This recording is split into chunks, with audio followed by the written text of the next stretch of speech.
all of you. So thank you, Janet. Wow, you're right on time with the recording. Yeah. Yay.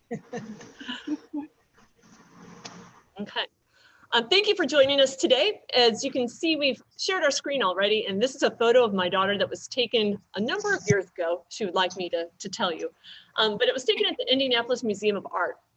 And as we know, museums and art museums in particular have done a great job of providing resources to engage students. But now that we're in COVID times, field trips and access to those resources have definitely shifted. So that is why we wanted to bring you a workshop today that would show you how to use some of those museum resources, in particular with The Ohio State University, and bring those into your classroom, whether you're teaching in person, remotely, both ways, via the board, Matt Roberts, you know, all those different ways that we've learned to bring our teaching to our students this year. So the pictures we see on the right-hand side will actually give us a sneak peek of a couple of the items we're going to be taking a look at through the course of today's presentations. As we journey along the Tokaido, we're going to explore Japan's National Road and discover ways in which we can use this journey in our classes. Before we begin, a couple housekeeping tips. We've already started to record this workshop.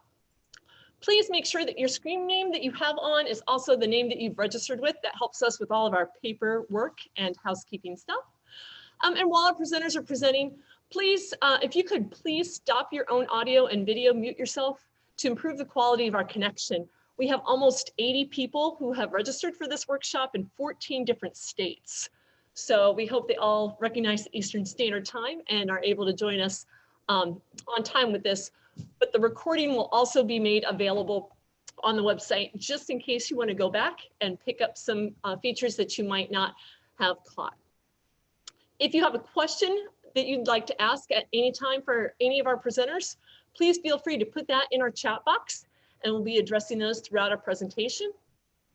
And then information on receiving your professional development time will be given at the end of this 2-hour program. So that's to encourage you to stay tuned with us, to set all those fall housekeeping duties and leaf raking aside, and kick back and relax as we take you to Japan.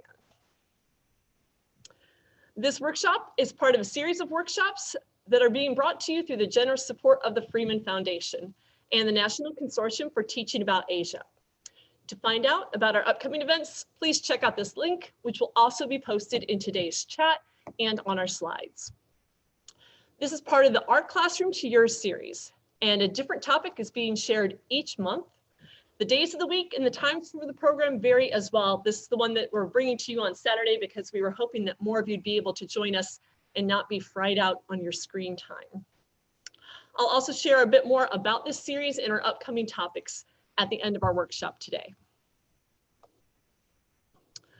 Now let's take a quick look at our schedule before digging into our topic. We will begin today with a presentation by Professor Anne-Marie Davis, who will be talking to us about the manga scrolls in the Billy Ireland collection at The Ohio State University. She'll be speaking to us about the relationship between woodblock prints and manga, and the artists who are involved in the creation of these amazing works. Her presentation will be followed by a question and answer session. Again, please feel free to type in any questions you might have for Professor Davis into the chat box at any time during her presentation.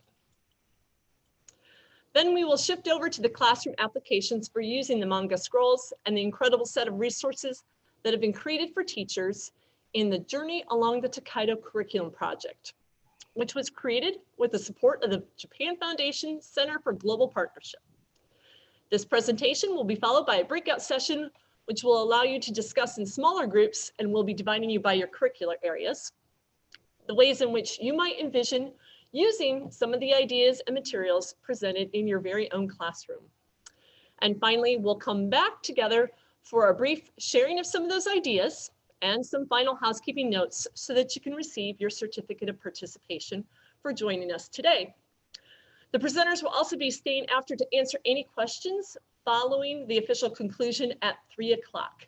So again, please feel free to write down any of those questions in the chat, and we will get to them as we can.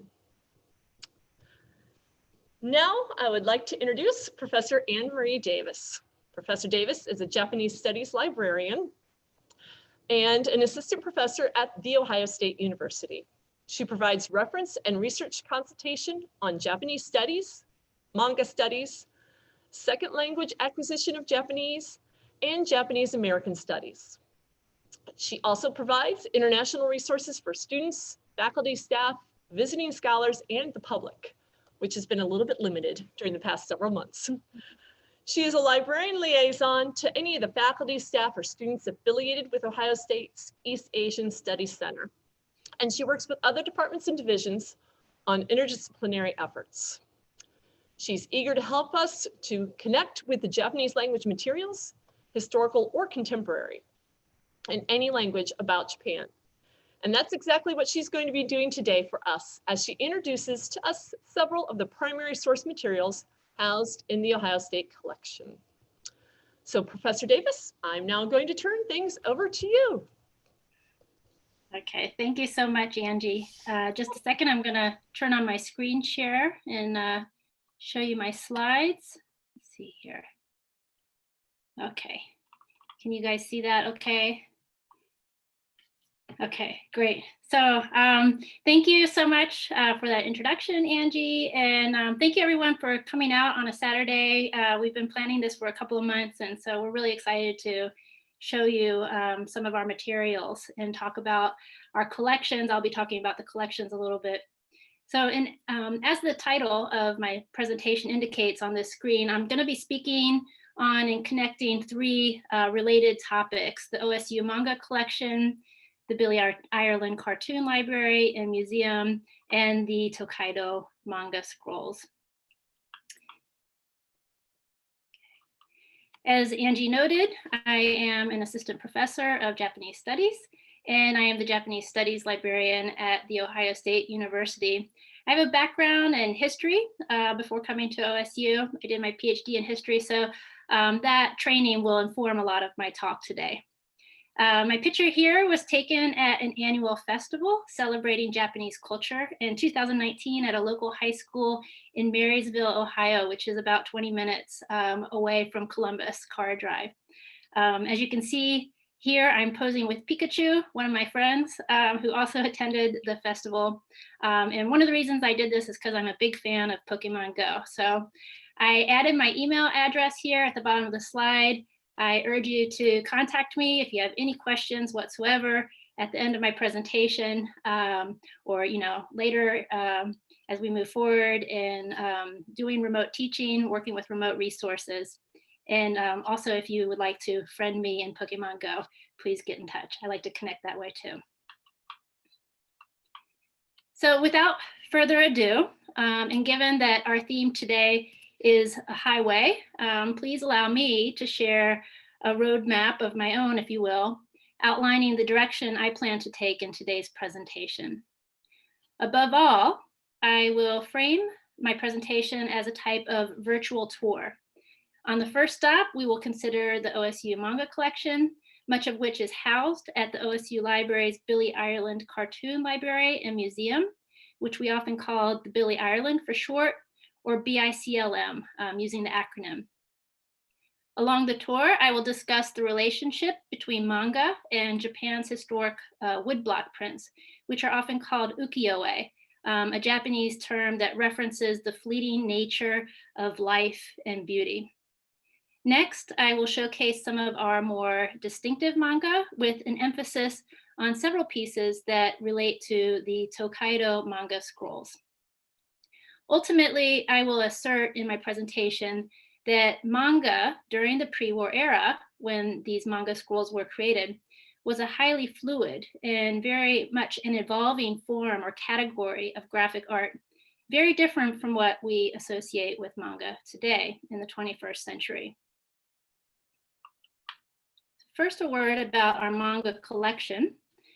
As OSU's Japan Studies librarian, I'm responsible for managing all Japanese language materials at the university libraries.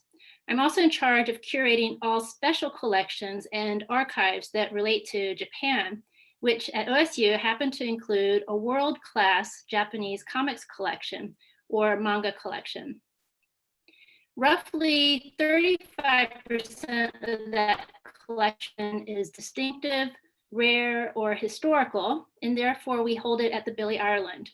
And the rest of the collection is circulating and available for checking out through OhioLink and also interlibrary loan nationally. We are really proud of this collection. We believe it to be the largest manga collection in the world outside of Japan. In total, it holds roughly 30,000 volumes, posters, original art, game boards, and other ephemera from the mid-19th century to the present. The image you see here on the left is a copy of a large poster we take with us to local festivals, and it's also behind me, a remnant of the lockdown. I still had it here after a festival in January. But anyway, this poster aims to highlight our work and offers some examples of our more distinctive materials.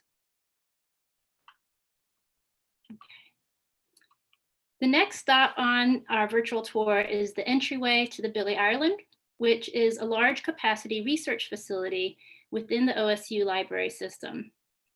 It has approximately 3 million items, and much bigger than the manga collection.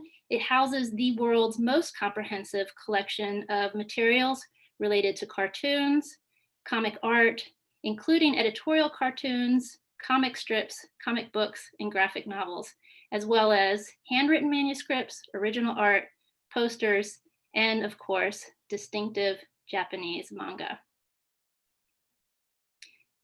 The slide here shows 2 of the 3 museum galleries within the facilities. Inside these galleries, we have rotating exhibits, as well as permanent displays, such as a tribute to Calvin and Hobbes, and manga from the wartime era. These galleries are free and open to the public, even now during the pandemic, albeit with some new restrictions and regulations, including mandatory advance reservations. We like to invite teachers to come in, so please think about that if you're in driving distance. But recently, it's exciting to note that as a silver lining of the pandemic, now more and more of the Billy Ireland's curated events and resources, including K-12 lesson plans and gallery exhibitions, are being made available virtually through our online websites. On this slide, I've added a screenshot which announces the current online exhibit, which is entirely digital, available globally, and it's called Tales from the Vault, 40 Years, 40 Stories. And you can see here, if you head to this page, you have a little red box where you can click and enter the exhibit. As Angie mentioned, after our talks today, we'll be sharing links to things like this exhibit, as well as many other relevant online resources and teaching materials. So, speaking of Tales from the Vault, the next step on our virtual tour is a quick behind the scenes visit to the Billy Ireland Vault. Upon first entering this space, visitors will see a large painting by Gary Trudeau, which you can see up here in the corner. Gary Trudeau is the author of Doonesbury. And to the left of this painting are military grade containers that hold extremely precious materials, such as original artwork from Calvin and Hobbes and some of the first animations ever produced.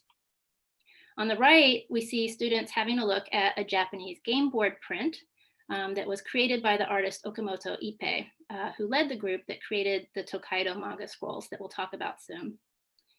As you can imagine, the vault is secured and is accessible only to visitors on guided tours. But again, as a silver lining to the pandemic, my colleagues at the Billy Ireland just posted a wonderful behind the scenes video on YouTube. And this image here features kind of the main image that you'll see on the video if you head to YouTube. And in this video, there are some very famous cartoonists, including Mo Willems, Art Spiegelman, Bill Watterson, Jean Luen Yang, and more, who helped to introduce some of our exciting treasures in the vault. The next stop on our tour is a view of the Billy Ireland Reading Room on the left and one of its classrooms, the Bill Eisner Seminar Room on the right. And as I suggested earlier, many of the events that we hold in these rooms have moved online and are available on the internet, so globally now. Therefore, wherever you might be located, I encourage you to check out our upcoming webinars on the Billy Ireland website at cartoons.osu.edu.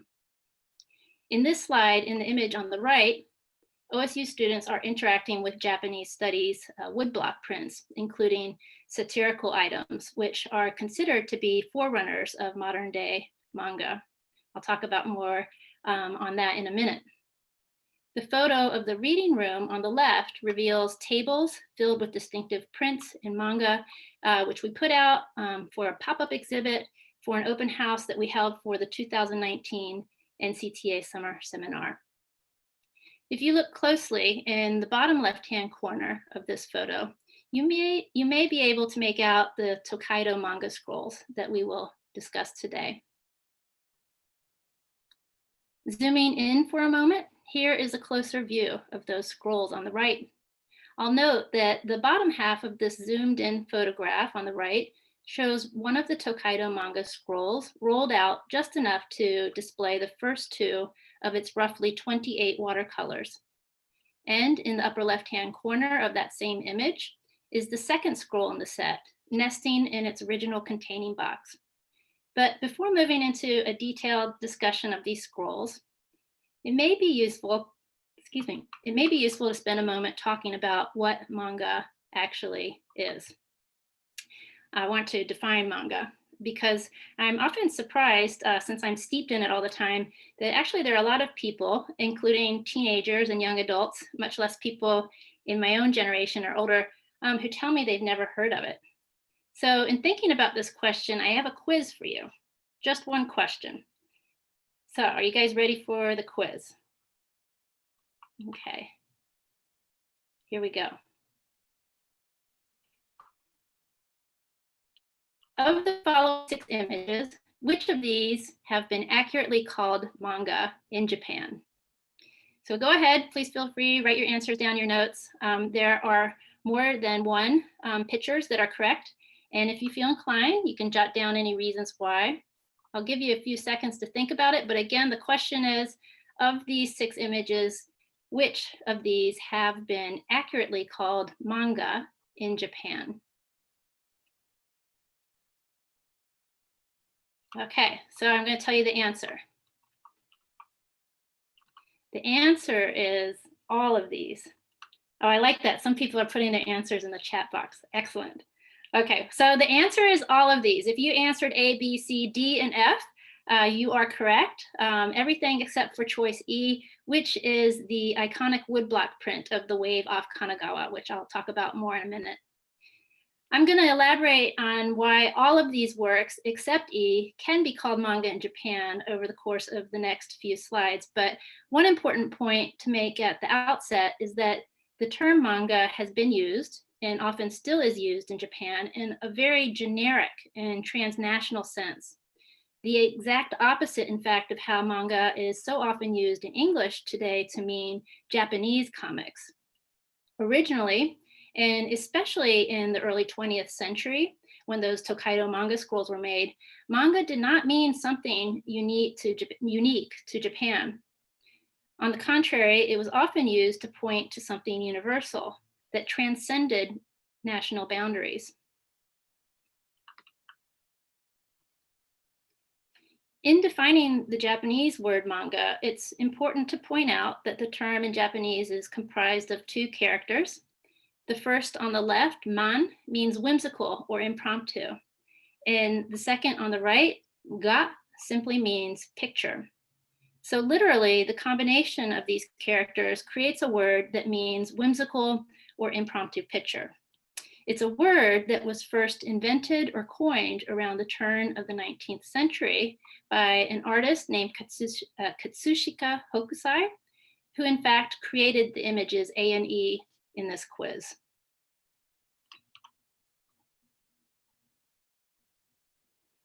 So nowadays, and roughly since the 1950s, when so-called modern manga began to emerge, the Japanese term manga came to refer broadly in Japan to 3 different things in English. First, it refers to all kinds of cartooning, including single panel comics, as well as longer comic strips. Second, it refers to animation or animated cartoons, known in Japanese as anime. And finally, manga can mean simple drawings that are put in a sequence to tell stories, as in comic books or graphic novels. You'll note that in English, we often use several different terms to cover all of these things, but in Japanese, the word manga does cover all of them. So thinking back to our quiz, this means that even the two animated images would be called manga in Japanese. And even with the animation of Snoopy, who is not Japanese, this animation too would be called manga in Japan because the term, again, simply designates any cartoon or comic, no matter the country of origin. Some of the best known manga worldwide are Pokemon, Mario, and Astro Boy, as well as the top selling series that I think a lot of our students like One Piece, featured here in the slide, as well as Naruto and Sailor Moon. So with regards to the origins of manga, many scholars emphasize that the modern Japanese manga that we are familiar with today conforms to an older style of visual representation that emerged in the late 1700s and was published most typically as woodblock prints, often called ukiyo-e. Such prints are often thought of as precursors or forerunners to today's manga in that they told visual stories. They were often satirical, outlandish, exaggerated, or whimsical in nature, and they were printed en masse. They were relatively cheap and available to any stratum of the socioeconomic spheres throughout Japan, large audiences. In other words, although the modern style that we're more familiar with came about sometime in the 20th century, manga has a long and complex prehistory in earlier Japanese art, which we at OSU Libraries have been avidly documenting. An example of an iconic woodblock print from Japan's early modern era is this great wave off of the coast of Kanagawa by Katsushika Hokusai, here on the left. Scholars have discussed this work as having tremendous influence on the invention of modern animation. As the curator Tim Clark of the British Museum has said, this is particularly apparent in the freeze frame technique of this masterpiece, in which the wave is drawn so that the myriad tentacles of foam stretch forward to the maximum just before it is about to crash down and fall. There's indeed a type of movement and energy and exaggerated dynamism captured in this singular animated, if you will, image. Hokusai often created his art for reproduction in relatively small, easy to carry, and inexpensive books also that were packed with comedy and satire. And as Clark notes, these books were indeed like comic books for adults, like modern manga. Perhaps not coincidentally, it was during Hokusai's time that we actually see the first instance of the word manga, and is actually the artist Hokusai who is attributed with coining this term. In the 1810s, Hokusai created a series of picture manuals that were mass-produced, printed all throughout Japan, and easy to access. The most famous of these were called Hokusai Manga, which came out in 15 volumes. In the preface to Volume 1, Hokusai makes it clear that the word manga was his concept, and that he might translate this concept figuratively to mean like a writing brush running away with itself.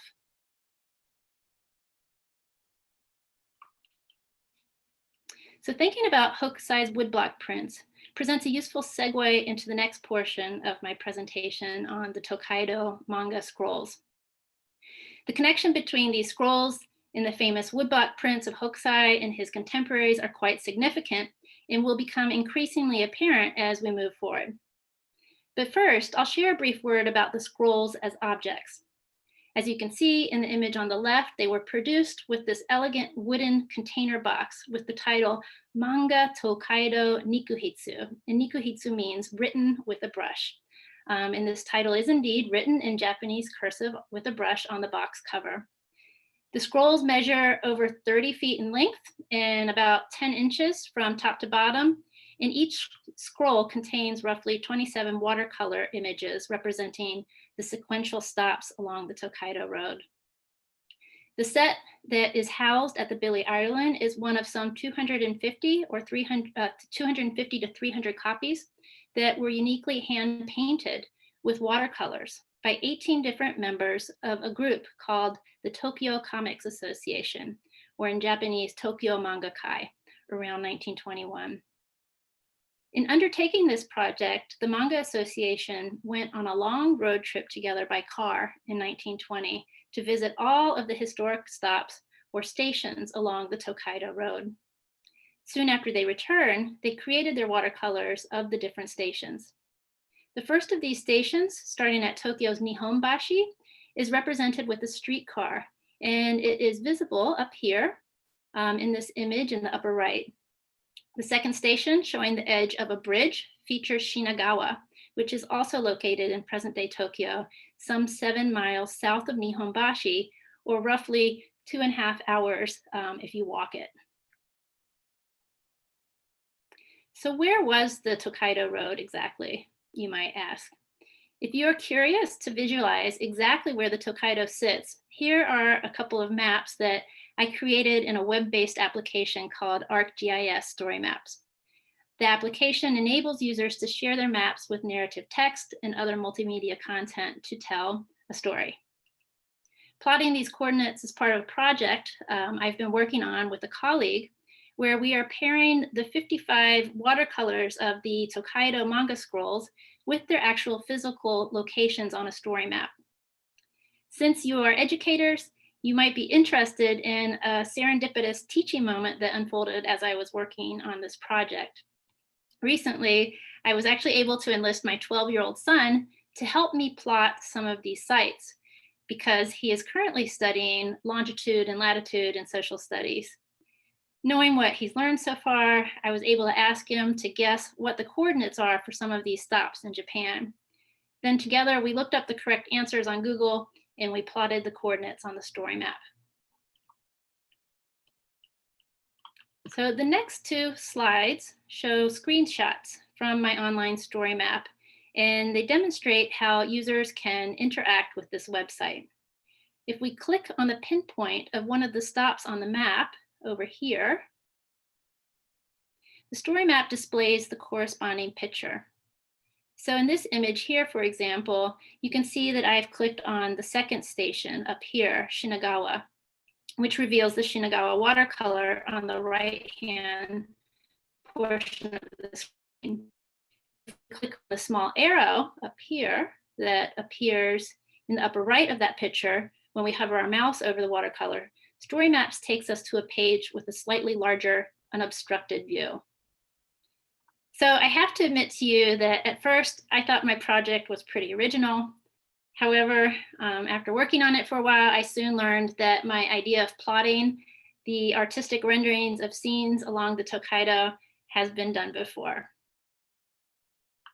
As you can see here, instead of the Tokaido manga scrolls, the person who did this story map plotted out the 53 stations of the Tokaido, a revered series of woodblock prints that features the same Tokaido stops, but that were created by the renowned printmaster Hiroshige in the early 1800s. In my screenshot here of this story map, we see Hiroshige's rendering of Shinagawa as he saw it in the 1830s.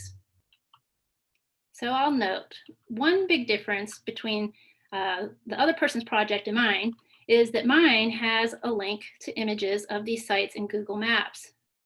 So if you can see well enough, I don't know if the words might be a little too small on your screen, but it says here, see in Google Maps. And if users click on this hyperlink, Google Maps in the caption, they will be transported to an external web page that reveals various crowdsourced images from the present curated by Google. By adding this link, I'm hoping to encourage students who visit the story map to take a virtual tour of the Tokaido stops in the present day, just as tourists have done since the 1600s during Japan's feudal period. So now that I've introduced the Tokaido manga scrolls, as well as Hiroshige's very famous 53 stations, you might be wondering, so what is it with this Tokaido road? Why was it so special? And why was it chosen as the subject of Hiroshige's series in the 1830s, and then chosen again by the Tokyo Manga Association nearly a century later? Well, let's start with the first set of questions. What was the Tokaido Road, and why did Hiroshige focus on it for his work? So geographically speaking, the Tokaido stretches some 300 miles along the eastern seaboard of Japan. And you can see it here marked by the red line. And it linked the early modern capital of Edo, which is present-day Tokyo, with the cultural and imperial capital of Kyoto. During the Tokugawa period, which is also known as the Edo period, the shogun's vassals were required to walk each year from their home domains to Edo in long retinues with their foot soldiers, carrying precious cargo and tribute. So that kind of scene of what that might have looked like is depicted here in this woodblock print. While there were several main highways throughout Japan, the Tokaido was the most important one. The publishing industry of the Edo period romanticized the Tokaido and promised adventure for those who traveled it. It was the setting for famous stories, the backdrop for all kinds of art, including woodblock prints, and it was used by samurai and traveling royalty. As a destination in itself, the road was so famous that some scholars have compared it to Route 66 in the United States. By Hiroshige's time, at the turn of the 19th century, the road was a popular scenic route marked by temples, shrines, shops, and inns, which Hiroshige made even more famous through his prints. Rivaled only by Hokusai, Hiroshige is generally considered one of the greatest masters of the landscape print genre, or hukeiga, and he produced a great quantity of these over the course of his career. His 53 Stations of the Tokaido was his very first series, and perhaps the best known of all his work.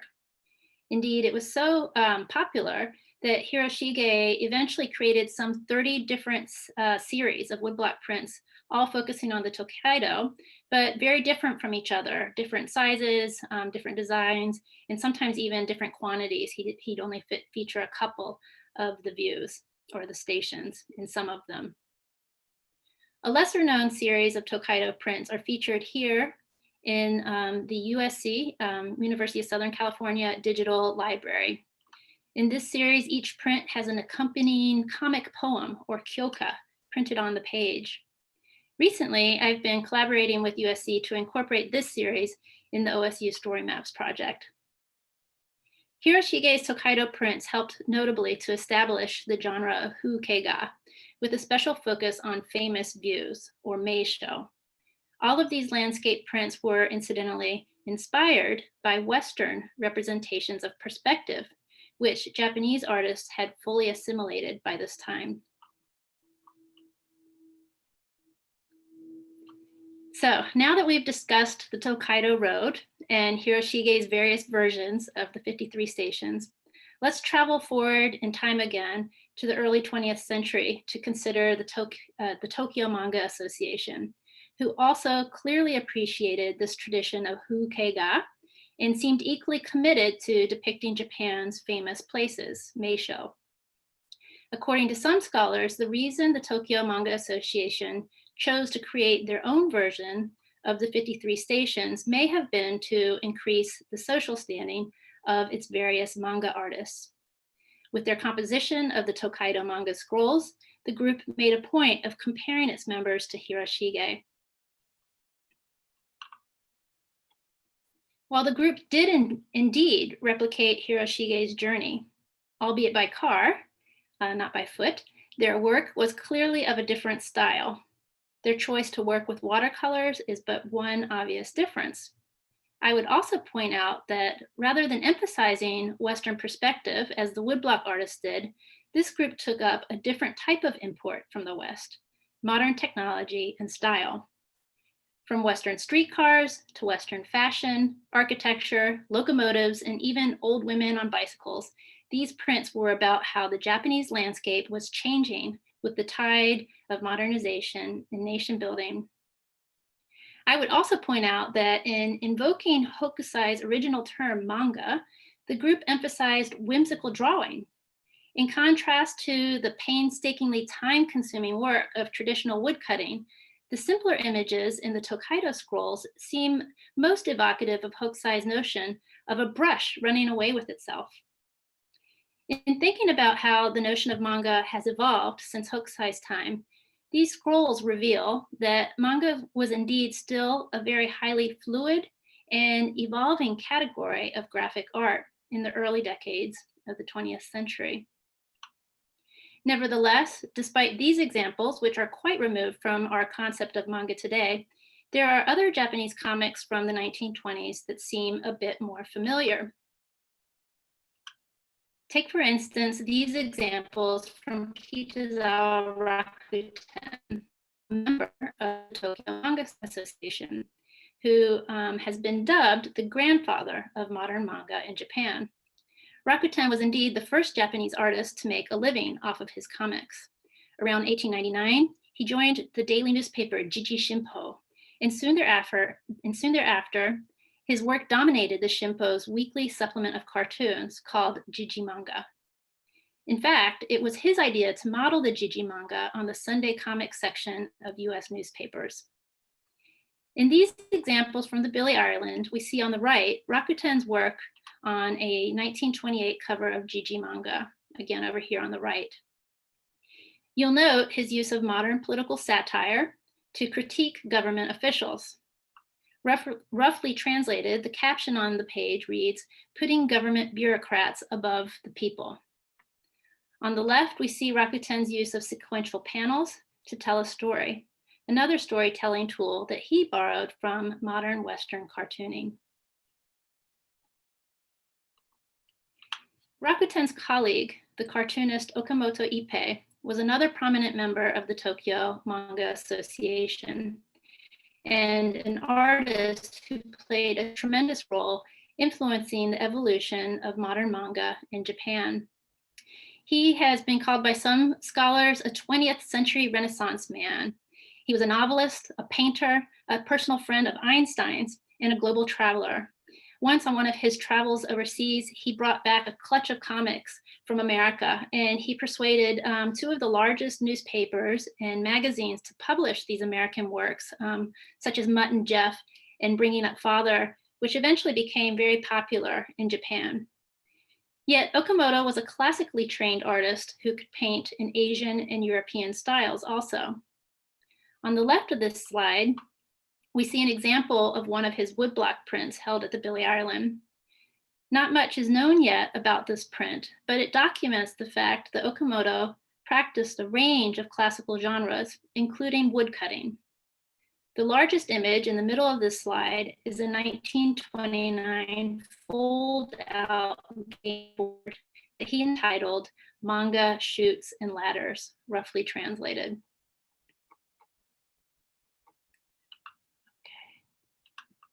So as I bring my presentation to a close, I'd like to share one last piece from our collections that was also created by the members of the Tokyo Manga Association. Similar to the Tokaido manga scrolls, this set of watercolors also manifests the very fluid and arguably unstable nature of manga during the pre-war era. In addition, the set here underscores the artist's keen awareness and commitment to documenting Japan's historic changes over space and time, changes as a modern nation and as an emergent world power. I've translated the title of this collection as Manga Brushwork, 60 Years of History Since the Opening of the Country. Created in 1927, this series commemorated the 60th anniversary of the Japanese Meiji Restoration, a time when the Meiji Emperor replaced the Tokugawa shogun as the major political leader of Japan. In total, this series is comprised of roughly 32 images, the Japanese titles of which you can see up here in the top right-hand corner. Whoops, up here in the top right-hand corner, each written in calligraphy next to the names of their respective artists. I've selected 3 of these to highlight here in this slide.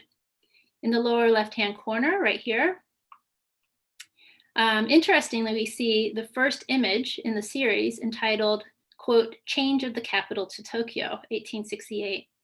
As you might recognize, the Meiji Emperor is shown being transported from his palace in Kyoto in a palanquin with a retinue of guards and servants. Visible in the background is Japan's iconic Mount Fuji, which indicates that the emperor made this momentous trip from Kyoto along the famous Tokaido Road. The image above this shows two children in Korean dress up here, waving Japanese flags and sitting on a tiger's back. Entitled Union with Korea, 1910, it is an oblique and cheerful reference to Japan's formal colonization of Korea in that year. And finally, in the bottom right-hand corner, we see a somewhat lighter image where a little tiny plane is flying around a new and modern architectural landmark in Japan called Tokyo Tower, still standing today. And the piece is titled, quote, The Age of Airplanes, 1925.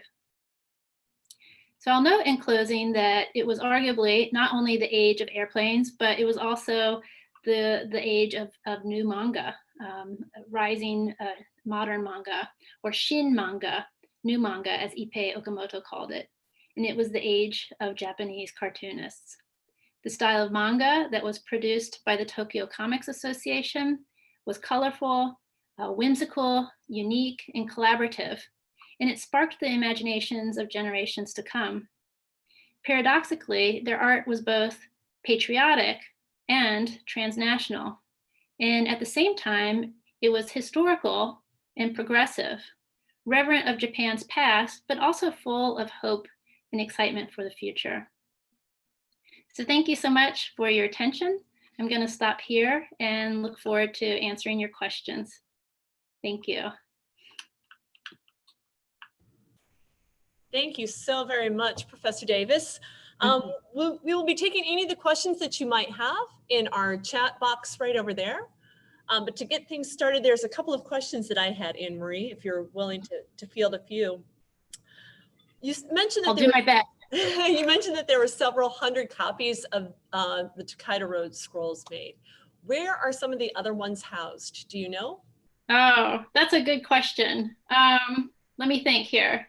So I have read multiple times that there's like 250 to 300, but actually it's presumed that some of those were destroyed because in 1927, there was the terrible earthquake, the Great Kanto earthquake. And then of course, a couple decades later, we had World War II, in which more of the artwork from this era was decimated. I'm trying to think of where I have been looking at some of the other images. I admitted my tiny secret that I'll share with you is that I actually picked some of these images from the websites of other institutions. So one is definitely Princeton. I know that Princeton has it. We also link our images in our teaching resources to a museum in Japan that has it, but unfortunately, the name of that museum escapes me right now. Okay, great. Well, that actually connects to one of the questions, are the brushwork images online? So, yes. Okay. Yes, there are views of these. And the ones that we have connected to our K through 12 resources are some little thumbnail images. Oh, and it just occurred to me, I think that the British Museum also has copies, and they have a really wonderful list that explains which artist, it gives the name of each artist and the title of each individual print, along with the name of the station that they were in charge of. So the British Museum also has some images.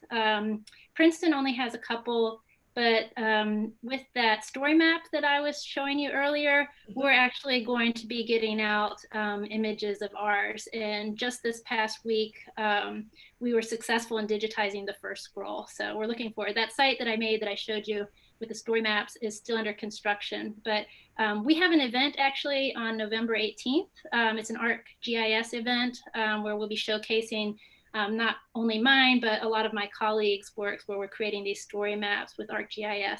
So it will be ready by then, and we'd love to share it with all the teachers. Fantastic. That was another one of my questions. When do you anticipate having that available? So Yes, firm deadline, November 18th. great. Excellent. We have some cross-cultural references here. One of our participants pointed out that there's a Chinese painter that she was looking into and found some research that connected that painter with some early Japanese manga. And she's shared that link with us over in the chat box there. Great. Oh, from so, Chufei. That's yeah. wonderful. So, as you introduced us to the Billie Ireland collection, can you tell us a little bit more about how these things came to be at Ohio State? Oh my gosh, I had this whole section I had to jettison that was part of my presentation, but I had to shorten it down to 45 minutes. So I was actually going to take you on a little bit of a detour explaining. So hold on, you know what? I want to get my notes because when I'm under pressure, I always forget these. First of all, Billie Ireland was relatively well-known cartoonist here in Columbus, so well-known in Columbus circles, and he created cartoons for the Dispatch. And he was the mentor of a student that attended OSU. And I'm worried I'm gonna get the wrong name, Bill Eisner, I believe. Anyway, the student who attended OSU, he was also a cartoonist in his own right, and he had his life work of cartoons. He had produced some of these cartoons for the OSU newspaper early in his career at the Lantern, and then he tried really hard to get a job at the Columbus Dispatch, and they eventually hired him, and he was made an apprentice of Billie Ireland. And so Billie Ireland took him under his wing and trained him. So it was the student who actually donated his life work at first in the 1970s to OSU libraries. And it's an interesting story to me because at the time, you know, cartoons and comics weren't seen as something academic. And they were, you know, there's a lot of question about whether we really should be putting our libraries and universities, resources, state taxpayer money into preserving this kind of, you know, popular trashy art. I mean, you know, at the time it wasn't necessarily seen as something worth studying, worthy of academic research. But we had a librarian named Lucy Caswell who was adamant we're going to hold on to these things. And, you know, she just had a really wonderful vision. And thanks to that vision, the OSU libraries over the course of about, you know, the first 20 years after the donation came in, started getting all kinds of different donations. And as it turns out, Ohio is known as a cradle of cartoonists and comics. Some of the most famous artists, I mentioned Bill Watterson a few times, the creator of Calvin and Hobbes. He comes from Chagrin, Ohio, and a lot of his images in Calvin and Hobbes are based on the kind of scenery in the Ohio Appalachians. People like him were donating their life's works to OSU, following on the heels of Bill Eisner. And Bill Eisner also, Billie Ireland also was contributing these works. So again, we were really lucky. And then as we started to build, you know, something that was quite stunning and original and unique, and as scholars were starting to appreciate the value of these materials as primary sources for academic research, the library and museum, the collection just took off and began to get financial donations. I'll add that my predecessor, her name was Maureen Donovan, and she's a librarian, Japanese studies librarian who worked at OSU for 30 years. She recognized the importance of what Lucy Caswell was doing. And so around the 1980s, she also recognized that, you know, manga were quite central and important to Japanese culture. And so she decided that she was going to collaborate with Lucy Caswell and start building this manga collection. So again, I just feel so lucky to have to kind of be working, you know, after them and learning so much about how they built these collections, really built these amazing research archives that have transformed academics. You know, OSU has become a center for comic studies and popular cultural studies and even manga studies as a result of these unique collections that my predecessors understood had a vision to build. Very cool.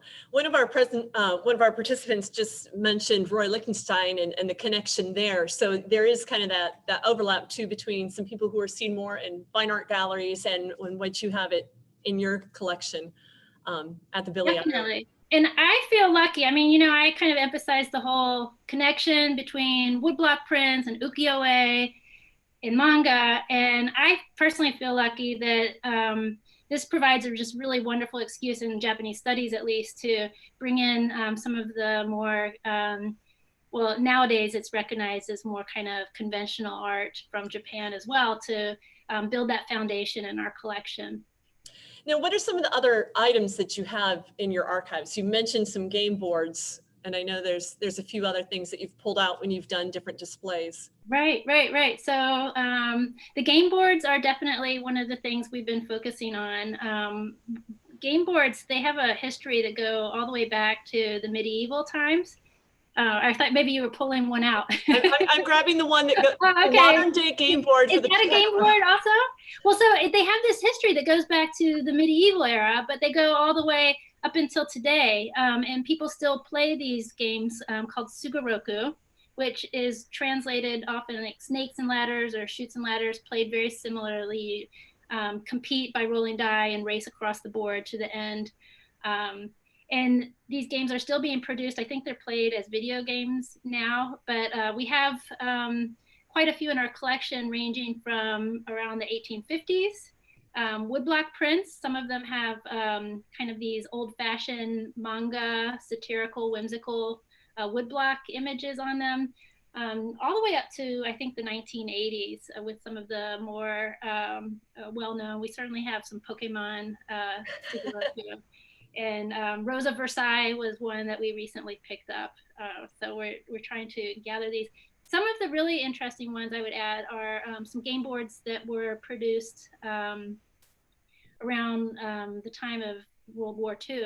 Mm-hmm. And they were meant to kind of teach kids as they played the games kind of patriotic notions and lessons about the different expeditions and victorious battles that the Japanese troops had been on. So it's just kind of very fascinating collection to study how children were indoctrinated as well during that time. Cool. One more question that we're going to take from our audience here. Stephen asked if the manga scrolls received much attention when they were actually originally produced in the 1920s, and how successful were they in launching it into more prominence, the whole artistic movement? So that's a great question. I don't know exactly how they were received. I know like nowadays in the 21st century, they're being bought up, but they're still available if you know how to navigate like eBay Japan and antiquarian bookseller sites. You can find them. So they're being sold, of course, now for much higher values. At the time, all I can say is that I know some of these members were indeed paid for their work.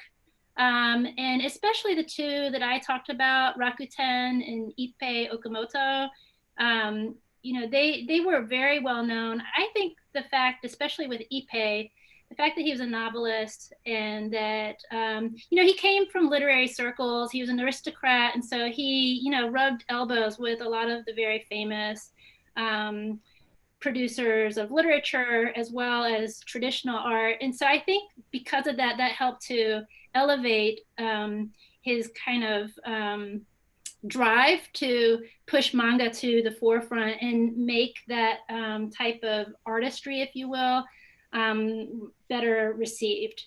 And so in that sense, I think, they definitely had their audience. That Sugoroku print that I showed you that Okamoto created, that was commissioned by one of the largest newspapers of the era.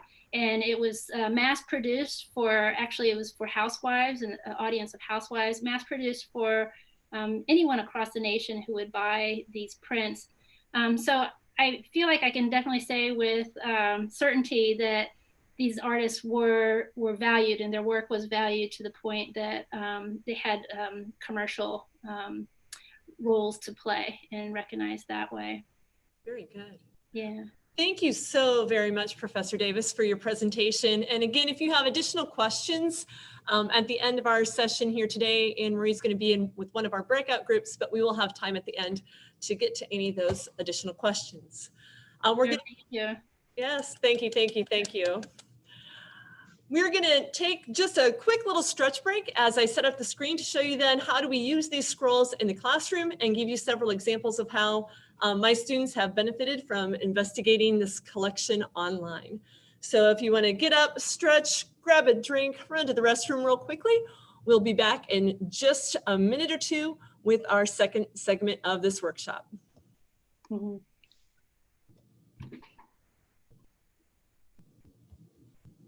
Do you need anything, Angie?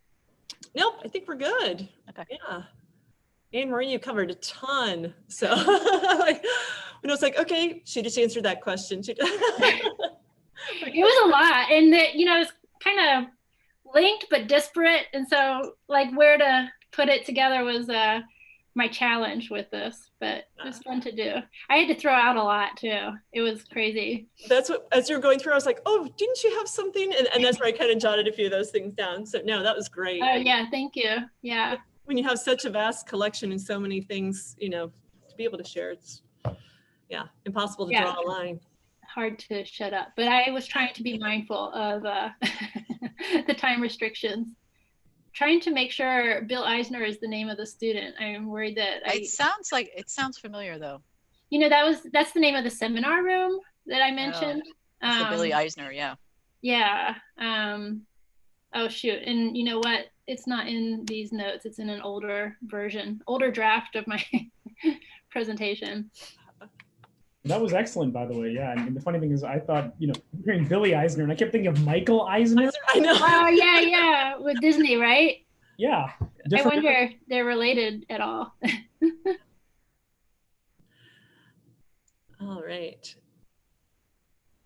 We're going to go ahead. I think you've had a minute or two to stretch, and we have a lot more to share as this curriculum project that Ohio State has developed is extremely comprehensive. So I'm going to go ahead and get started. Once again, if you have any questions throughout, please feel free to type those in the chat, and I'll get to those throughout the presentation or towards the end here. But my name again is Angie Stokes. I'm a 7 to 12 art teacher here at Wayne Trace Junior Senior High. I'm broadcasting to you live from my classroom space. I previously taught social studies and art for 10 years. And so I come to you with a bit of a mixed background of experiences. I love the school that I'm at right now because I get middle school and high school. So I've been able to take the Journey Along the Tokaido curriculum and teach it to 2 different age groups and see the differences in the lesson plans that they have and the resources and how those apply to various age groups. So over the next 40 minutes, we'll be using these primary source materials and exploring the Journey Along the Tokaido curriculum created by a number of Ohio State professors and K-12 classroom teachers. I will note here at the beginning the standards that we have cited on the website right now, and this website is linked in the chat. It's one of the things I put early on. We are currently updating those standards because, as we all know too well, standards can never be written well enough to last more than a couple of years. So I know as I've been going through the art lessons, I've taken a look at our new visual art standards for the state of Ohio and been updating some of those. So we're continuing to keep things updated. Thanks to Janet, our master and control central here, updating things on the website. This website as well is going to have our presentations for today, both the videos and our PowerPoint presentations made accessible for you. There are 2 ways to take a look at the lessons of the Journey Along the Tokaido. One way is by looking at one place over many times. So you can select one of your 55 stations and go in depth from the 1830s and the woodblock prints to the 1920s scroll to modern day photographs. And now there's even linked modern day video segments on there. Or you can take a look at one time over many different places and just follow the woodblock prints all the way across all 55 stations. Or as I did with my junior high class, I looked at the Manga scroll as we journeyed along. All of the lessons are standards based. And when we take a look at them, I really chose the theme of perspective when I was using these in my classroom as both an observation of the actual distance and depth in the students creating their artwork, but also the perspective of changing their viewpoints, both the cultural perspective of my students who live in rural Northwestern Ohio, where a lot of them don't take too many big adventures, but also changing perspectives through time and taking a look at what these different stations looked at 2 centuries ago, a century ago, and then today. So it's been very exciting going on this journey with my kids. One of the first activities that I typically do in my Drawing 1 class focuses on exploring various drawing media and careers in drawing and illustration, because I want the students to see that there's a point to all these activities that we're going to be doing through the course of the semester. I typically use a simple line-shaped space project, and this year I decided to use the Road to Takeda lessons and curriculum to inspire our project. To provide you with a little background on this class, this year I teach 14 high school students in this course, a much smaller number than what I'm used to because of the social distancing. Each of these students has successfully completed a year-long Foundations of Art class, so they have the basics in drawing. 2 of the students in this group are National Honor Society students, but strangely enough, in this group that I have this year, none of them are on a specialized IEP, which is not typical for most of my art courses. I chose to use the Takeda curriculum through the framework of one time over many places, looking predominantly at the modern day photographs of the Takeda Road, while seeing how the artists have been inspired over time by the people and places along this journey. You see in this photo on the right-hand side, not only our lovely and super clean hallways here at Wayne Trace, but the final product of this project. This is the scroll of all the students' artwork put together. So we'll investigate how we got to that point. I used the elements from 2 of the high school lessons in the Ohio State curriculum.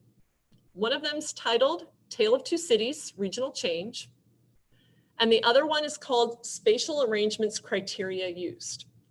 Now, both of these are labeled as social studies lessons, but they are easily adaptable to a variety of different areas: language arts, science, and obviously fine art. I opened our class discussion by asking students to identify and explain the purpose of an illustration. Where do they see illustrations in their everyday lives, and how are they being used? And then with a brainstorm of different ideas, we were able to identify one reoccurring theme. Illustrations are used for marketing, marketing, marketing. Through an investigation into woodblock prints created by Hiroshige in the 1830s, my students learned that this marketing idea for illustration is not something new. Our discussion of marketing led us into our first activity, which asked students to first study the woodblock prints from the 19th century. Then we looked at the manga scrolls from the 1920s, and then finally a scene from today, each from one of these stations. And for each era, I asked the students to determine the perception of the artist. What was it that the artist wanted the viewer to know about that station? Because they're each a little snapshot in time. I also wanted them to think about, where is the viewer in showing this viewpoint, and where's the emphasis being placed on that scene? Students were able to use the map that's on the Ohio State site to connect them with the 55 stations along the road. Now, just to note, to let you and your students know, even though the set of Hiroshige woodblock prints is commonly referred to as the 53 stations, like Anne-Marie said, there's actually 55, with the starting and ending locations not officially included in the numbering system. The other item of note is that when you're using this website, the stations are located and numbered in both directions. So 2 different students were working on station number 24, but one was heading east to west and the other was heading west to east. So that's just something to note to your students as you begin investigating using these maps.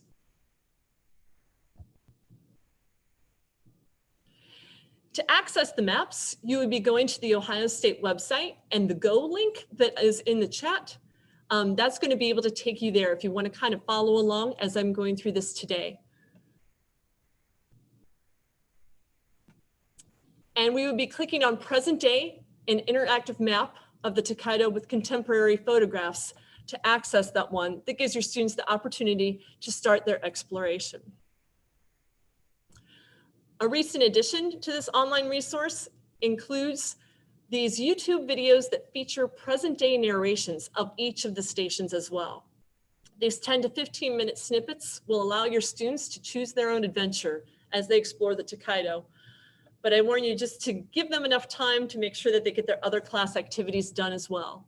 My students found it extremely interesting being able to select their own sites and choose from the 55 different stations. And without even going to the videos, they were able to fill a lot of class time and more. This was one of those activities where they actually did a lot of investigating on their own. And I have to note too that my classes are currently all present and in the classroom 5 days a week. But I wanted to kind of design this as well with the chance that if we were on a particular day or if a student were at home, they would be able to follow along with this lesson right at home. And it was very simple to be able to link all of these to my Google Classroom to allow students to do that if they were sick. The students in my drawing class then created 2 sketches based on the present day photos of one of the locations that they investigated. They then chose one of the 2 sketches to develop into a full illustration using traditional sumi ink and hanshi paper. I would recommend using a thicker paper though. The students, they loved working with ink, but the paper they weren't too fond of. The students also had the option to add watercolor, just like the manga artists had done in the 1920s, if they had wished. And we did several practice activities to help the students work on using a brush and ink before they started their final pieces. Here for the Ohio art teachers that have joined us today, I've noted our Ohio standards, the new ones that I focused on for this project, one in each of the 4 main categories. Using the online lessons and adding other discussion points, we were able to successfully meet each of these standards in the areas of creating artwork, producing artwork, responding, and connecting to a greater purpose or idea. And here I wanted to show off one of our masterpieces in particular. This is a close-up of one of my students who's extremely talented. She's a sophomore who has done a lot of dabbling in illustration, and she absolutely loved investigating all of the different types of manga illustrations. She used her practice sketches, which you see here on the right-hand side, to kind of tell a scrapbook type story. And that's another direction that you might want to go in using these lessons. And then on the left-hand side, we see her final piece. She decided to keep it all in the blacks and grays of the ink. And this work was based on station number 52 at Kanagawa. So you see the Great Wave in a more modern interpretation. If you were to look at the photograph that's linked on the map to this one, you'll actually see somebody who had done some graffiti art on this overpass. And it's pretty cool to see how McKenna had translated that in her own piece. When the students completed their pieces, we assembled them just like the Tokaido Road artists did in numerical order along a scroll-like fashion for display in the hallway. And all of this was a fabulous introduction for a drawing experience in this class, challenging them to think first about the purposes for their drawing, working with a new medium for illustration, and then finally creating one part in a collaborative masterpiece as they share their role in telling the story about something that's changed over time. Especially with our new circumstances for teaching art, it's been a little bit more difficult in being collaborative. However, in creating this product, we were able to keep our social distances, make references and respond online using the curriculum, and really have a very engaging experience in creating our own manga scroll. So once again, the East Asian Resource Center at The Ohio State University has provided a variety of free online resources to teachers. including the 3 lesson plans that I adapted, 2 for this lesson, and then 1 for the junior high lesson that I'll be showing you shortly. The Journey Along the Tokaido series can be found on the homepage of the East Asian Resource Center. When you click on the link from their homepage, again in the chat, you can also access the lesson with that direct go link, and you'll see the listing of all these resources, and Journey Along the Tokaido is the one that you're going to want to click on. It will be taking you to this homepage that provides us with the map of the road connecting Edo, present-day Tokyo, in the east with Kyoto in the west. Between these 2 cities, we see the stations carefully marked. All of the 55 stations provide us with a wealth of information about the geography, the history, the language, and the culture of Japan. So we're going to go into this and explore how we access that for our lessons and for our students. We'll begin by clicking on the left-hand side, Journey Along the Tokaido. To start our exploration of change over time, there's this lovely introduction to the whole curriculum. But at the heart of the resource lies the in-depth histories of the ukiyo-e, the development of manga, the manga scroll in particular that Professor Davis spoke about, and finally, present-day connections. Under ukiyo-e, for example, you will find a ton of information about the history of the development of these prints, an interactive map, a database of Hiroshige prints, both of the Tokaido, the other versions of the Tokaido, as Anne-Marie spoke about, and other travels around Japan, along with a description of the Tokaido in popular imagination. That part that's highlighted right here in blue lists some background information that I found very helpful in explaining to students the purposes for these artworks. The Tokaido manga scroll link, which is the 3rd in this whole series, will give you information on the background of the scroll. It's also going to give you video of the 1920 scroll that is part of the Billy Ireland collection. You actually see them opening the box and unrolling the scroll and showing it picture by picture. There's a couple of different versions that you can look at as well, one with a translated version and then another that's untranslated, and you will see all of those options listed right here.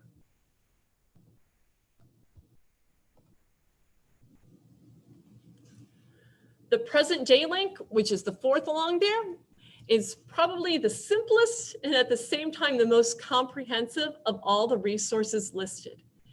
It gives you access to the interactive map of the stations in 2 different versions, along with a contemporary photograph of each stop.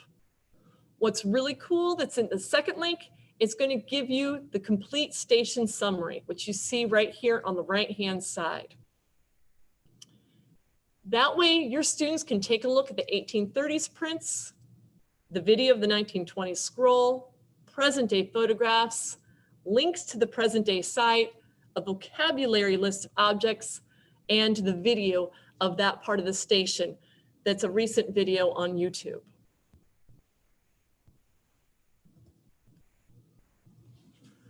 The core of the lessons that I provided, I found here in the 4th section, where it's just straight up labeled as lesson plans. As I said, for my high school lesson, I took it from a variety of the high school social studies lessons. You're going to see a listing of those lessons arranged by content area, grade, and theme. And you can also choose to see a listing of the lessons by the standards, if that's going to be your focus as well. At the bottom of the list of lesson plans, you will also find an overview to the curriculum. So if you're looking to do something cross-curricular with another teacher, this is a great link to share with them so that they get kind of an idea of the big picture of what's included in these resources. While the lesson plans take you directly to the lessons, the Japanese language link on the menu will take you to some more resources, including translations, vocabulary, and a fabulous introduction to the Japanese language and writing systems.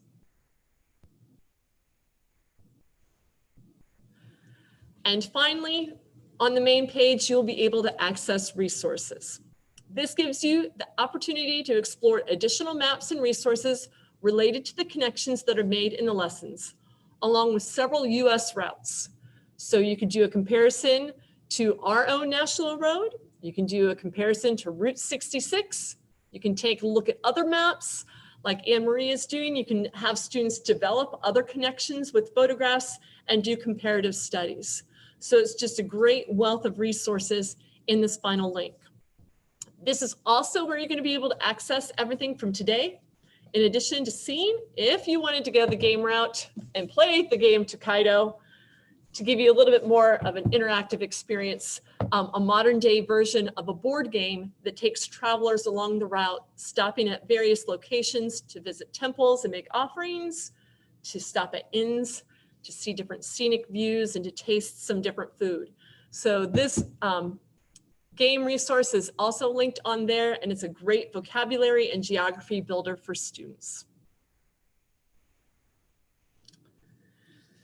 Now let's take a look at using one of the middle school lessons from the Tokaido project and how I did that in my own classroom.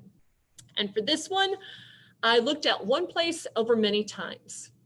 As part of my middle school curriculum, I teach a unit on landscape drawing and perspective. So the middle school lesson on manga art fit beautifully into this unit, both from a content perspective and also from a developmental standpoint. When you hit middle school, you really start to realize that you either can draw or you cannot draw. And so bringing this lesson in was wonderful this year because I have a diverse group of artists in my 8th grade art class. As students were wrapping up one of their previous art projects, I posted 3 links in our Google Classroom for kids to explore as they had time. And I found that as some of the students started to explore those links, it kind of spurred some of the other students to wrap up their projects because they wanted to find out what their peers were checking out. I explained that our next project would take a look at illustration as a way of exploring the world. And I introduced those 3 links by time period and by media. The first being the series of woodblock prints from the 1830s, the second, the scroll from the 1920s, and then the third featuring present day photographs of those locations. Many of my students really enjoyed the self-directed discovery that these 3 resource links provided. And there was some pretty neat spontaneous discussion taking place between the kids. Like I said, some kids who went home and looked more at it and came in the next day, oh, did you see this along the way? And they were really excited to share what they saw because each student found something in the resource collection that they could identify with. Either they were really drawn to the photographs or they really liked the video with the scroll being laid out to see the different styles of drawings in there. When everybody was finished with their previous project, I officially started my lesson with a bit of geographical orientation and some questions to help the students recall what they had learned about Japan in their world history class from the previous year. Now, like many of you, Asia may be that unit that's kind of pushed to later in the school year, and that's what happens to it here. And so when the students were actually supposed to be learning about Japan, Korea, and China was during the 4th quarter when much of their online learning was being done at home. So it was nice to have this opportunity for the kids to say, we learned this, and that's about all I remember. And this lesson gave me the opportunity to go a little bit more into the history of Japan and the geography of Japan to kind of fill in some of those gaps that they were missing because of the unique learning situation this spring. I followed my introduction with several of the guided questions that I took directly from the lesson plan. And these helped me to understand what my students did and did not know about manga. And I was actually surprised that a lot of them were not familiar with this type of illustration and storytelling format. So I shared a segment of the YouTube video to make sure that all of them could see the scroll as it started out, how it receives the white glove treatment as it's being opened, and how carefully it's unrolled and read as we progress in our journey. I asked my students to describe then what they saw in the illustrations and then the types of drawings that they observed. And especially if you're watching the first segment of the scroll, you'll see this one section where they show some mountains, and they're pretty primitive in their recording of the geography. And so we started to talk about, well, what does it look like? And why do you think these illustrations were done in that format? And then we talked about the brushstrokes dancing and how quickly some of these pieces were rendered. And the fact that this isn't just one scroll, but many copies of the scroll were being made. So the students started to become a little bit more comfortable with doing illustrations because they saw within this masterpiece that's housed in an archives collection that there was a range of drawing styles as well. So that level of comfort, like I said, was just very necessary for this group. All the students noted in our discussion that the drawings look quick or simple. So then I went into a little bit more of the background of manga provided on the Ohio State website under home. And then the 1920s Tokaido manga scroll, and then background to the manga scroll. And this narrates a huge amount of information that Professor Davis was able to briefly touch in her presentation today that talks about the production and reason for the trip that these artists took and why they felt it was necessary to create so many of these works. Now, one of the reasons why I was interested in using this a bit more is that last summer I had taken another NCTA course, and this one was through Indiana University, and it featured a number of ways to teach history through graphic novels and manga. And I have to be honest and admit, I never read a graphic novel until last summer. So I had several examples on hand to share, and with those students who had never read one before, I was able to say it was all new to me as well. I would highly recommend taking this course. It's one that they offer every summer because it really did help me with some of the terminology of breaking down the scenes and the panels, and to help teach students more about the layout and the design characteristics of graphic novels. In my typical classroom fashion though too, I added some other resources that I could pull. So you see in this picture here, I went down to the librarian and said, give me all the manga and all the graphic novels that you have. And she loaded my cart. This was pretty exciting because I thought we only had a couple, you know, according to the kids, oh, we have a few down there. And I was thinking maybe a dozen, but as you can see, we have a lot of graphic novels and anime or in manga in our collection.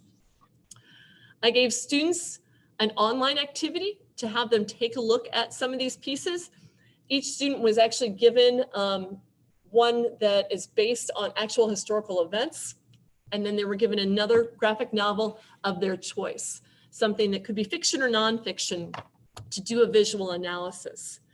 And this helped them as well to be able to picture it right in front of them and how a narration takes part, how you move from scene to scene in telling a story.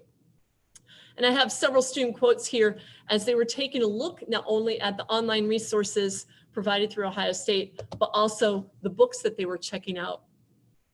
And it really, again, if you take a look at these, was pretty cool to see the changes that they saw. One student who said in the second quote, there's a village in the 1930s. Present day, there was a big city there. It's just crazy over how things can get bigger and bigger. And then another that said, I noticed from the 1930s woodblock print that the drawings may not always be accurate as they were normally just sketches of the place, as well as it being somewhat dramatic perspective of what was happening there at the time. So they really kind of started to think through this investigation of the woodblock prints and the scrolls and taking a look at the graphic novels, how storytelling evolves and how it's really the job of the artist to show what perspective and what focal point they think is important for the viewer to be able to understand. We then came back to my original art lesson on perspective, but instead of using the artwork that I typically use for this lesson, I was able to use a variety of the Hiroshige prints.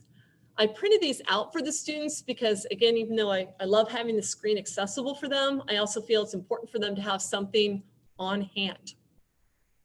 Using these prints, we were able to not only identify the horizon line and vanishing points and more as we were taking a look at foreground and background and atmospheric perspective, but we were also able to explore the Tokaido Road through various seasons of the year and through different locations.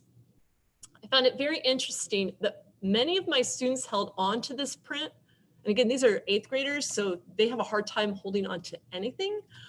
But a lot of them held on to this print and they actually had it out when they were drawing their own stories because they wanted to see how Hiroshige had used perspective. And then when they started to shade things, how he shaded things. And again, you see things that are closer to you in more detail. And as you go away, they're lighter with less detail.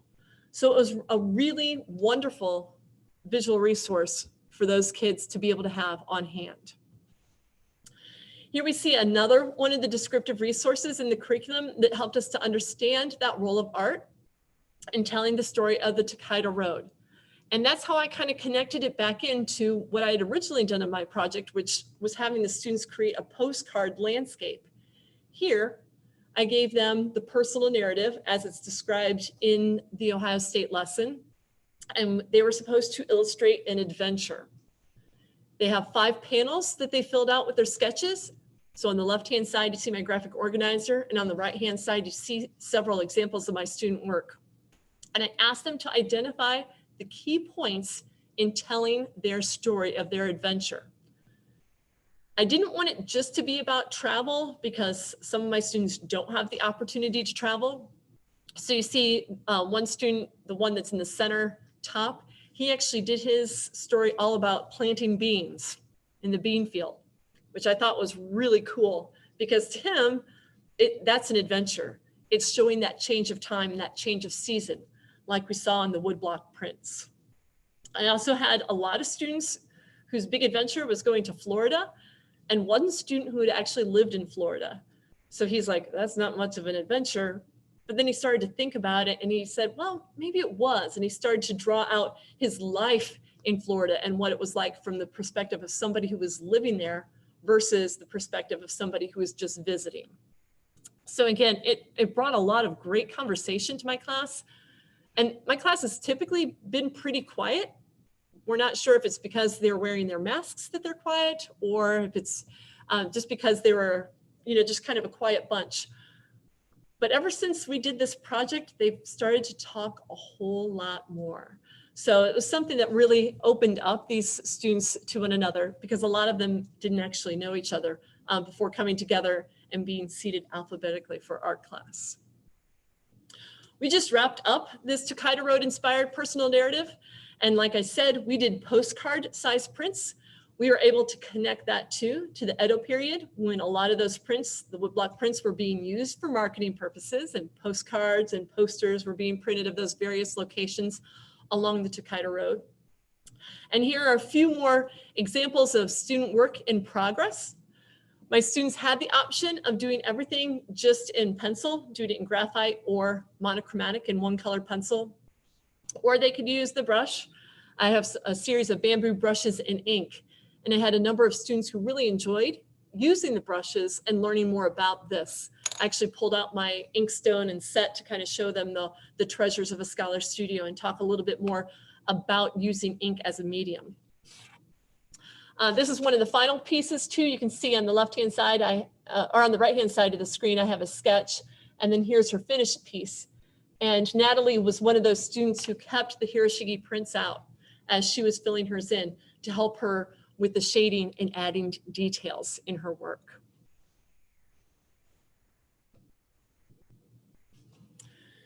So now that you've seen the curriculum as it's been used in a high school class and in a middle school class, both art classes, let's take a look at some of those cross-curricular connections. For the next few minutes here, I'm going to kind of outline what I foresee some of these other areas using, what we have listed out on the Ohio State site. And also I've been talking to some of the teachers, some of my fellow teachers in ways to incorporate this into their classes as well. So I hope that some of these will give you a few ideas.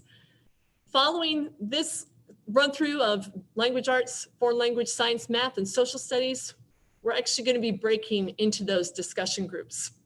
So you'll have a chance to talk to teachers in a similar discipline about ways that you foresee using the prints, scrolls, and current day photos and videos in your own classroom. The Journey Along the Tokaido lessons definitely offer a means of organizing writing. It was great to use it for the artistic process of organizing drawings, but here we see that they are able to use manga as a means of organizing their writing in a sequential order. Students were able to use some visual props for writing personal narratives, like their illustrations were, but you could also use it in a language arts classroom for creative storytelling or historical reporting, if you wanted to have them journeying along the Tokaido in one of those different eras. Like my high school student used it with her storybook collage that looked scrapbook style. You could use it in a language arts class for journaling or inventing some dialogue between travelers who cross paths along this road. Comparative stories would be another neat thing to do.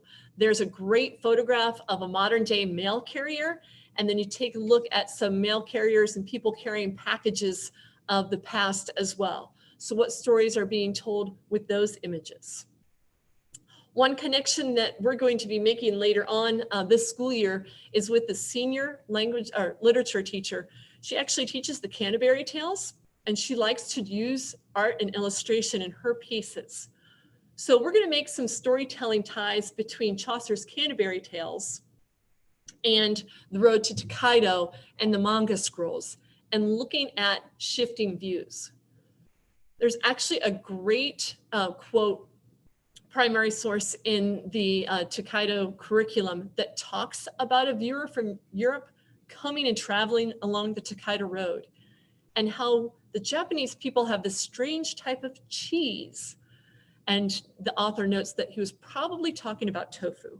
But just looking at some of those perspectives and what this journey meant to an outsider, and thinking about as our seniors read the Canterbury Tales and she tries to get them to love the tales, what they are as an outsider reading about Chaucer's world. So we're excited to see how we can connect some other areas of the world with her current unit. For foreign language teachers, obviously the link to translations would be a fantastic resource, as well as some creative writing lessons and opportunities that are described, and vocabulary building. The geography of Japan, cultural symbols, and change over time are additional themes. But one of the neatest resources is the link that you'll see down here on the page that talks about the objects found in the pictures throughout each of the scenes. So you can take a look there and have the translations, not only the identification of different cultural objects, but how you would say those in Japanese and what they're translated into. For science teachers, there's a variety of ways to use these resources as part of an investigation of change over time. From looking at the environmental impact of roads, from the annual parades that Professor Davis spoke about during the Edo period, to the look at today's fast-paced concrete paving. My drawing class was kind of surprised that a lot of the photos showed concrete, concrete, concrete. And for our students who live in the country who see fields, fields, fields, that was something that was a little bit different for them to take a look at imagining a journey with so much development. And so it was interesting to see how many of them kind of avoided those pictures and went to ones that were more the pastoral scenes. You could also take a look at some earth science, looking at the geological formations along the road, seasonal changes, as I kind of noted in the series of Hiroshige prints, botany, as you explore the plants that they see along the way, and then definitely technology. Professor Davis had a nice little segue there showing the different types of transportation over time, from the old woman who's riding a bicycle to the modern day bullet train. And that takes us to some of those connections for math.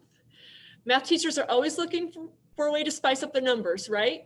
So if we take a look about adding some graphics to their calculations, they could look at the distance between various routes, old and new, take a look at the railways and the different forms of transportation and the rate of transportation. They could take a look at the populations of various stations in doing some calculations, especially with those links to the modern day stations and looking at the cities nowadays. And obviously they could take a look at migration and the number of people moving from station to station. And finally, the one that has the most lessons listed on the website, social studies. This curriculum is a fantastic way to look at both physical and cultural geography, to build map skills, including latitude and longitude, but also you're going to see a lot of religious symbols and other cultural symbols being used throughout the prints. So it's almost in a Where's Waldo type atmosphere. You know, can you find this? Can you find that? Can you identify these things? That again, in a regular social studies textbook, you might have one image here or one image there. The Journey Along the Tokaido gives you a wealth of images to be able to use in your social studies classroom. You could also do that cultural comparison of national roads. I know a fourth grade teacher here in the state of Ohio, they teach about Ohio State history and they talk about the national road. And so you'll see there are a lot of elementary lessons that are written as well. They could be used at the elementary level or they can be adapted for middle and high school students as well. Overall, the big picture, the Journey Along the Tokaido shows us change over time. So from the 1830s prints to the 20s scroll to the present day photographs and video, comparisons can be made across Japan and between Japan and the United States, giving you a lot of opportunities for exploration. Again, I'm very grateful to the Japan Foundation Center for Global Partnership and the Institute for Japanese Studies at The Ohio State University for developing this project, which allows so many teachers and students to explore this change. And so now we're going to give you the opportunity to talk about ways that you can explore that change over time in your groups. I'm going to go ahead and post these breakout topics for you in our chat. These are those outlines of the slides that I just presented. And to give you some time to look at the full curriculum by clicking again the link that we have in the chat box with the go.osu.edu/Tokaido.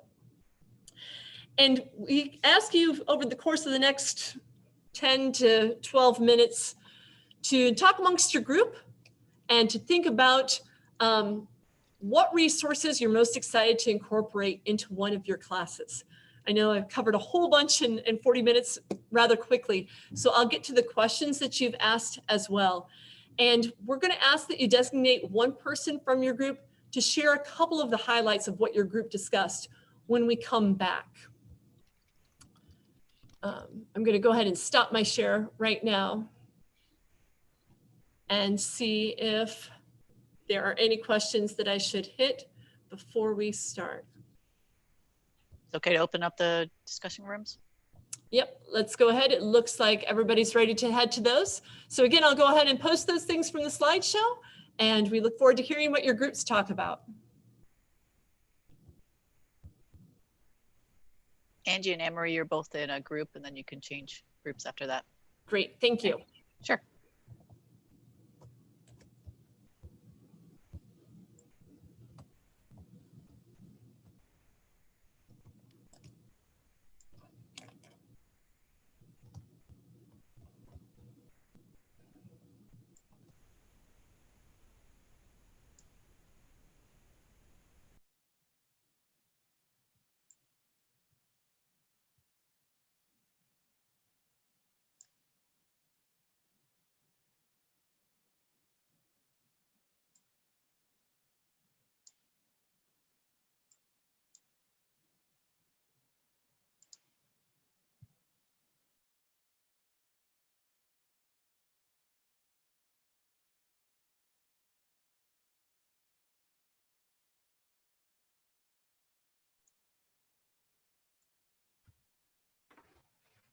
Sorry, everybody gets muted when they come back in. Sorry.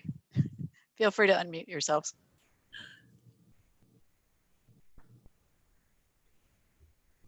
All right. I love your pictures on Facebook, Bill, of all your food. Especially your recent ramen. The ramen one looked really good. I've been getting a little carried away with the food stuff, but One of the first things I eat when I go to Japan is ramen. it's what I really enjoy is taking people who've never had real ramen, and are used to the instant ramen and showing them the difference. And I like instant completely ramen different, too, yeah. but just to have the real stuff is pretty cool for a lot of people. So Yep. what's your address, Bill? I'm in Perrysburg. If you're ever coming up this way, let me know, because I love to do ramen nights. And I was just gonna say, is he gonna cook for us? For me? I love to cook for everybody. Wow. All right, as we head on back, ladies and gents, are there some people from different groups who'd like to share a little bit about what they talked about that they would? Everybody can turn on their microphones Yeah. and videos. We'd love to see everyone and hear You everyone. can either raise your hand or just go ahead and unmute yourself and I just listened because I was in the art group and I'm not an art person. So I figured my role could be taking notes, but I really liked hearing, there were 3 art persons of special ed and me, the way that they can use things, perspectives to bring in, expand the bank of ideas, storytelling. It's a way to grab kids that might not usually be engaged in this kind of thing. And the idea of maps and geospatial kind of reasoning. An anime club sponsor. So anyway, it was all about enriching their vocabulary and expanding what they can teach, basically. Very good. Thank you, Anne. And you are an art person. Everybody's an art person. Yes. I'm the one that can't draw when they get to junior high. But then you can do this. I mean, this student she was putting, her tree was over like this with her perspective. Her buildings were out like that, like she was able to take a look at things and we were able to consult and make corrections. And she's so proud she's like, oh my gosh, look at what I made. So I'm going to tell Natalie that I shared her piece and she'll be very excited to hear that. And Anne, last time I checked, music is an art. Well, this is true, but it's not a visual art. It's different. It's different. Yeah. All right. How about the foreign language teachers? What did you guys pick up that you are excited that you might be able to use in your classrooms? Yeah, so I'll speak for the group. So we actually had elementary all the way up to high school teachers in our group, and Chinese teachers as well as a German teacher. So we had a big range. But we were excited to use a lot of these visuals now that we're in more of an online setting, like they're already there in this website that we thought was really cool, and to sort of supplement like language learning. So like not just talking about like grammar all the time or vocabulary words, but you can like bring in these visuals and these pictures and teach more of the culture to get kids excited. Was something we talked about. Just a quick note, if you go to the place where it talks about the present day, and there'll be links to the city's present day, a lot of those are links to the Japanese version of their city sites. And there's also some discussions in Japanese about the different scrolls and things. So there's a lot of opportunity for those that are doing the Japanese language to have opportunity to see that, but also for others to see what another language looks like. Very cool. Thank you for sharing. How about science or math or language arts teachers? Anything that you would like to highlight? I think, Valerie, you might be on a mute.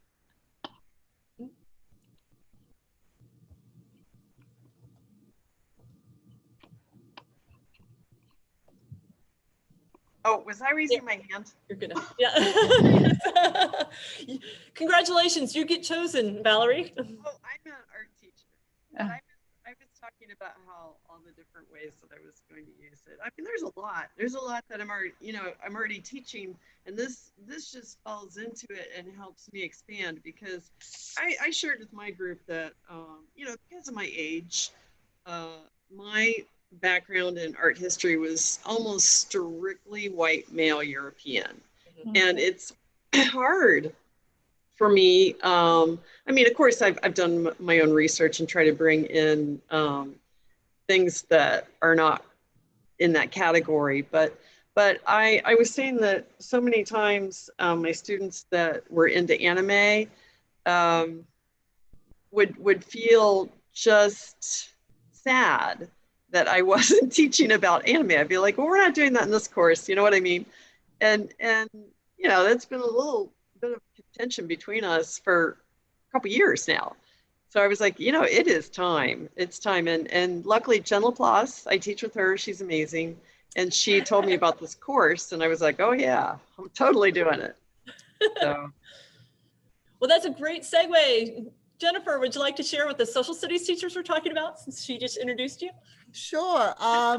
So a lot of it dealt with a story map. I think all of us are interested in learning how to do that. So we're going to be talking about that and trying to get some information on that. But I want to talk about what Matthew talked about the depth of knowledge that you brought, Angie, as well as Dr. Davis, brought forth, that it's cross-curricular and that we teach all of this and we have to teach all of it. So there's a depth of knowledge for our students. We also talked about geography. I love the idea of the Canterbury Tales and the road to Tokaido, because we're actually finishing up the Canterbury Tales now. And so we will be going back and planning that for next year for our humanities course.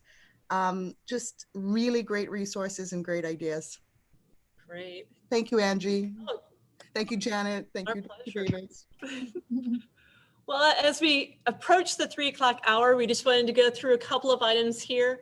Again, all of these resources from today are going to be on the journey along the Tokaido. I know my group had a couple of things that they were looking for, so we're going to do some investigation and add a few more resources to that website. Upcoming opportunities for non-NCTA programs. There's one this coming Thursday with Michigan State University. You can get more information by clicking any of these links. The Ohio State University also has one coming up in November. And again, details can be found on the resources section of the osu.edu Tokaido website.